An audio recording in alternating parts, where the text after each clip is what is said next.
주님의 은총과 평화가 오늘 종교개혁 507년차 기념주일 그리고 2024년 추수감사주일 새사랑교회 주일예배 현장과 그리고 영상으로 함께 하시는 모든 분들 위해 가득 깃드시기를 바랍니다. 우리 좌우의 분들과 이렇게 한번 인사합시다. 함께 예배함이 기쁨입니다. 이렇게 한번 인사하겠습니다. 함께 예배함이 기쁨입니다. 기쁨입니다. 오늘 앞에 이렇게 풍성하게 강단을 꾸며주셔서 감사드립니다. 이런 일들을 할 때마다 좀 강단이 초라하면 어떡하나 이런 염려도 하게 되는데요. 늘 그런 염려가 기후로 그치고 여기 올려놓지 못한 과일도 아래 박스로 많이 있으니까 예배 후에 식사하시고 또 친교로 많이 나누시면 좋을 것 같습니다. 지금 우리가 지키고 있는 이 추수감사절은 직접적으로 북미 신대륙 개척 과정에서 유래한 것으로 17세기 초반 신앙의 자유와 새로운 삶을 찾아 영국에서 북아메리카로 이주를 감행했던 이들이 낯선 정착지에서의 혹독한 시련을 견디고 첫 수확물로 하나님께 감사의 예배를 드린 데서 비롯된 것입니다. 하지만 이 과정에서 우리가 기억해야 할 것은 이 청교도들의 신앙적 열망이나 하나님의 은총만은 아닙니다. 원주민들, 구체적으로는 마사소이트 부족은 생경한 이주민들에게 대구 낚시와 파종법들을 전수해 주었고 이러한 저들의 구체적인 도움은 청교도들의 초기 정착에 있어 결정적인 성공의 요인이 되었습니다. 그러하기에 보시는 그림과 같이 1621년에 있었던 첫 번째 추수감사 예배는 원주민과 이주민이 한데 어우러진 환대와 감사의 잔치였습니다. 물론 이후에 벌어진 역사의 비극과 학살 또한 잊지 말아야 할 것입니다. 이처럼 진정한 감사는 우리만의 잔치로 그쳐서는 안 됩니다. 왜냐하면 우리의 존재는 비스듬히 하나님과 이웃에게 기대어져 있기 때문입니다. 이러한 존재의 연약함과 실존의 한계를 망각한 채 목을 뻣뻣이 하면서 제 잘난 맛에 도취돼 살아간다면 우리의 영혼은 점점 왜소해지고 삶은 비루해지며 이웃은 물론 하나님으로부터도 차츰 멀어질 것이기 때문입니다. 그렇게 오늘은 시편 50편을 중심으로 해서 감사하는 마음이라는 제목으로 참된 감사에 대해서 여러분과 함께 생각해 보려 합니다. 먼저 50편 1절 2절인데요. 화면을 보시면서 제가 한번 읽도록 하겠습니다. 전능하신 분 주 하나님께서 말씀하시어 해가 돋는 데서부터 해 지는 데까지 온 세상을 불러 모으신다. 더없이 아름다운 시온으로부터 하나님께서 눈부시게 나타나신다. 아멘. 시편 기자는 하나님을 특별히 그 통치의 광대함과 권능을 노래합니다. 그분의 나라는 해 돋는 데서부터 해 지는 데까지 이르며 그렇게 온 누리에 그분의 말씀이 충만합니다. 그리고 주님은 그 모든 존재를 주님의 날개 아래로 일일이 부르십니다. 내가 그의 이름을 불러주기 전에는 그는 다만 하나의 몸짓에 지나지 않았다. 내가 그의 이름을 불러주었을 때 그는 나에게로 와서 꽃이 되었다. 김춘수의 꽃의 식구처럼 하나의 몸짓에 불과한 우리의 삶이 그분의 부르심을 듣고 응답할 때 누군가에게 잊혀지지 않는 하나의 눈짓이 됩니다. 이렇게 말씀하시고 부르시는 하나님의 통치는 결코 약하거나 소극적이지 않습니다. 3절의 말씀처럼 그것은 용광로와 같이 모든 것을 삼키는 불과 같으며 사방에서 불어와 에워싸는 광풍과도 같습니다. 그렇게 하나님은 온 세상을 그 입의 말씀으로 인도하십니다. 특별히 그 하나님의 말씀은 시온으로부터 울려 퍼집니다. 여기서 시온이라 함은 특정 지명이 아니라 하나님의 백성을 가르치는 고유한 상징입니다. 5절의 말씀인데요. 제가 읽겠습니다. 나를 믿는 성도들을 나에게로 불러 모아라. 희생 제물로 나와 언약을 세운 사람들을 나에게로 불러 모아라. 아멘. 하나님은 자신의 백성을 부르셔서 그의 말씀을 온 세상에 전하게 하십니다. 교회와 그리스도인은 세상을 향한 하나님의 확성기가 되어야 합니다. 광야에서 외치는 자의 소리와 같이 저마다 제 삶의 주인으로 살아가는 세상 한복판에서 인생과 역사의 주인이신 살아계신 하나님의 통치를 선포하며 드러내야 합니다. 이것은 소리 없는 외침입니다. 구체적으로는 탐욕과 폭력으로 자기를 증명하려는 세상의 길이 아닌 자기를 부인하며 생명과 평화의 하나님의 길을 묵묵히 걷는 자들의 소리 없는 외침입니다. 저와 여러분의 삶이 그러하기를 바랍니다. 7절과 8절인데요. 역시 제가 읽겠습니다.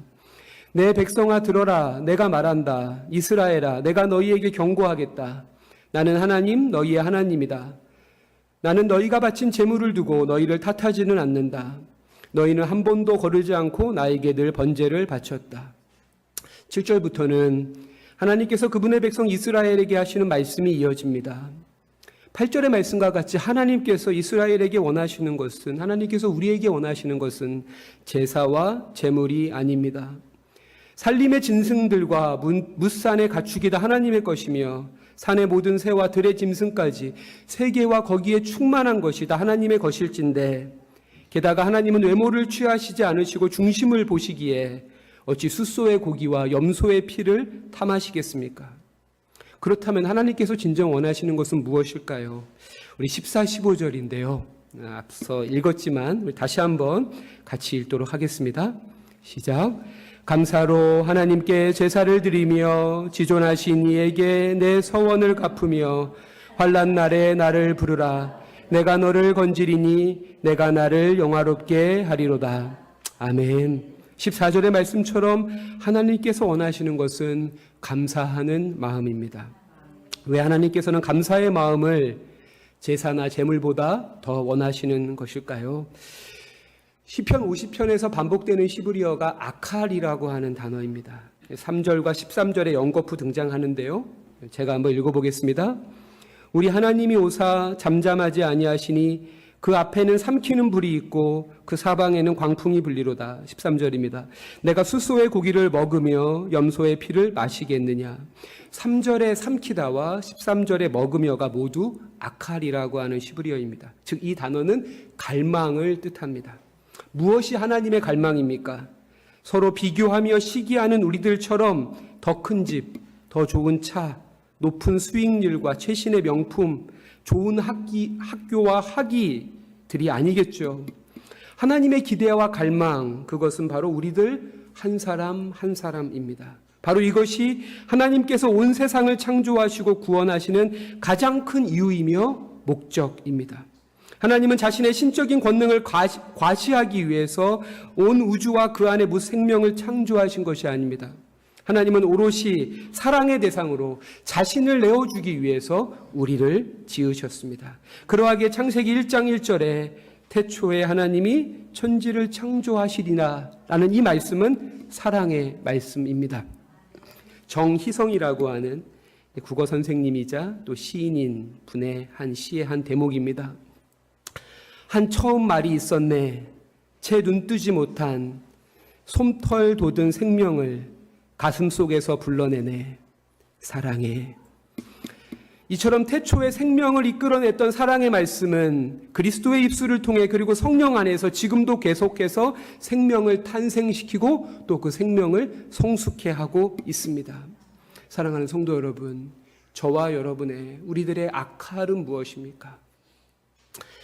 이렇게 하나님의 형상으로 창조된 인간과 인간 사이를 매개했던 최초의 인간의 언어는 이는 내 뼈 중에 뼈요 내 살 중에 살이라 였습니다. 하지만 이후에 안타깝게도 뱀의 꼬임에 넘어가 금단의 열매를 취함으로 하나님께 불순종하게 된 인류는 가장 먼저 그 언어가 타락하기 시작했습니다. 어미 그만 선악과를 왜 먹었느냐는 질문 앞에 아담이 이렇게 답을 하죠. 하나님이 주셔서 나와 함께 있게 하신 여자, 그가 그 나무 열매를 내게 주므로 내가 먹었나이다. 내 뼈 중에 뼈요 내 살 중에 살이라는 이 감탄과 감사의 시적 언어가 참소와 고발이라는 법적인 언어로 전락하게 된 것입니다. 감사하지 않음이란 그저 관심을 기울이지 않는다는 뜻이다라는 말처럼 시인과 같은 눈으로 우리 안팎의 존재를 인식하는 데서부터 삶의 감사를 회복해 가시기를 바랍니다. 특별히 김기성 목사님은 현대인들이 감사를 잃고 살아가는 까닭을 두 가지로 설명하시는데요. 하나는 우리 주변의 물건이 지천에 넘쳐났기 때문이라면서 풍요로움 속에는 진정한 감사가 깃들 수 없다고 지적하십니다. 다른 하나는 인생을 속도전으로 여기며 사는 사람들 역시 감사할 수 없다면서 이런 사람은 경주마와 같이 그 앞만 내다볼 뿐 지금 이 순간 평범한 일상의 은총을 둘러볼 여유가 없기 때문이라고도 설명해 주십니다. 만일 저와 여러분의 삶에서 감사가 희미해졌다면 물질의 소유와 소비 그리고 삶의 속도를 조율하면서 우리들에게 감사하는 마음이 복원케 되길 바랍니다. 14절을 제가 다시 한번 읽겠습니다. 감사로 하나님께 제사를 드리며 지존하신 이에게 내 서원을 갚으며. 아멘. 감사하는 마음과 함께 하나님께서 원하시는 것은 그 서원을 갚는 것입니다. 여기서 서원을 갚는다는 것은 나시린 규례와 같이 특별하고 예외적인 종교적 헌신을 의미하기도 하지만 보다 넓게 하나님과 맺은 언약을 기억하고 이를 준행하는 것, 성경의 표현대로 하면 고백이 삶이 되는, 그리고 시편 기자는 이것을 주님의 길을 따르는 삶이라고 이렇게 말해주고 있습니다. 우리 시편 86편 1절과 2절인데요. 같이 한번 읽어보겠습니다. 시편 86편 1절과 2절 시작. 주님의 길을 가르쳐 주십시오. 내가 진심으로 따르겠습니다. 주 하나님, 내 마음을 다하여 주님께 감사드리며 영원토록 주님의 이름의 영광을 돌리렵니다. 아멘. 서원을 갚다로 번역된 히브리어 원어는 네데르살람입니다. 원어 그대로를 직역하면 약속을 이행하다, 계획을 완성하다는 뜻일 것입니다. 살람이라는 단어는 평화를 뜻하는 샬롬의 어원이기도 합니다. 평화로운 관계의 기초는 신뢰이며 이는 약속한 바를 성실히 이행할 때 축적되는 보이지 않는 관계의 토대입니다. 친구와 동료 사이에서뿐 아니라 가족 관계 안에서도 형제와 부부, 심지어 내리사랑이라는 부모와 자녀의 관계 역시 신뢰가 무너지면 그 관계는 유지될 수 없습니다. 하나님을 향한 우리의 믿음 역시 마찬가지입니다. 순종과 헌신을 통해 주님을 따르겠다는 우리의 고백이 빈말이 아님을 증명할 때 우리의 믿음은 하나님께서 원하시고 또 받으시는 참된 제물이 될 것입니다. 그렇다면 하나님의 백성이 걸어야 할 주님의 길은 어디를 향하고 있을까요? 본문 6절에 시편 기자는 하늘이 주님의 공의를 선포한다고 말합니다. 하나님의 공의란 지난 설교에서 함께 나눈 대로 상한 갈대를 꺾지 아니하며 꺼져가는 등불을 끄지 않는 것, 즉 작은 자를 회복케 하는 것입니다. 정의는 강자의 편익이라는 현실의 정의에 대한 정의와는 달리 하나님의 정의는 작은 자를 회복케 하는 것입니다. 남미의 신학자 호셀 미구에즈 보니노는 God who takes side, 편드시는 하나님이라고 말했습니다. 작은 자를 편드시는 하나님. 자신의 권리를 지키고 또 확대해가는 세상의 좁은 의미로서의 정의가 아니라 작은 자, 고통 가운데 있는 이들을 편드시는 이 하나님의 공의를 구현하는 것, 바로 이것이 하나님의 백성이 걸어야 할 감사의 길입니다. 물론 이러한 삶은 쉽지 않습니다. 모두가 제 입속에만 혈안된 세상에서 하나님의 공의를 선포하고 그 공의를 실현하는 것은 마치 광야에 길을 내며 사막에 강을 만드는 것처럼 힘겹고 외로운 길입니다. 그래서 시편 기자는 이렇게 말하죠. 15절인데요. 오늘 50편 15절 우리 같이 한번 읽을까요? 시작. 환난 날에 나를 부르라. 내가 너를 건지리니 내가 나를 영화롭게 하리로다. 아멘. 환난, 이것이 주님의 길을 따르는 이들이 직면하는 믿음의 현실입니다. 이처럼 믿음은 삶에서 고통을 제거해 주지 않습니다. 실체의 크기와 그림자의 길이가 비례하듯 성도의 삶에서 고난은 필연입니다. 우리의 믿음이 진짜라면 그 믿음은 고난과 환난을 우리에게 가져다 줄 수밖에 없습니다. 햇빛도 그늘이 있어야 맑고 눈이 부시다. 기쁨도 눈물이 없으면 기쁨이 아니다. 사랑도 눈물 없는 사랑이 어디 있는가라며 나는 그늘 없는 사람, 눈물 없는 사람을 사랑하지 않는다고 했던 정호승의 시처럼 우리의 믿음 역시 고난을 통해 더욱더 깊어지고 단단해짐을 기억하면서 고통을 감사의 장애물이 아닌 감사의 디딤돌로 삼는 저와 여러분이 되시기를 바랍니다. 오늘은 추수감사주일이면서 동시에 종교개혁 주일입니다. 저는 감사하는 마음이야말로 진정한 개혁, 변화의 밑절미라고 생각합니다. 감사를 뜻하는 히브리어가 토다입니다. 경기도 수원에 가면 목사님이 세운 카페가 있습니다. 이렇게 숲 속에, 그 숲의 이름이 토다의 숲입니다. 토다의 숲. 이제 감사의 숲이란 그런 뜻이죠. 이 토다의 어원은 야드인데요. 야드, 움켜진 손을 펴다는 뜻입니다.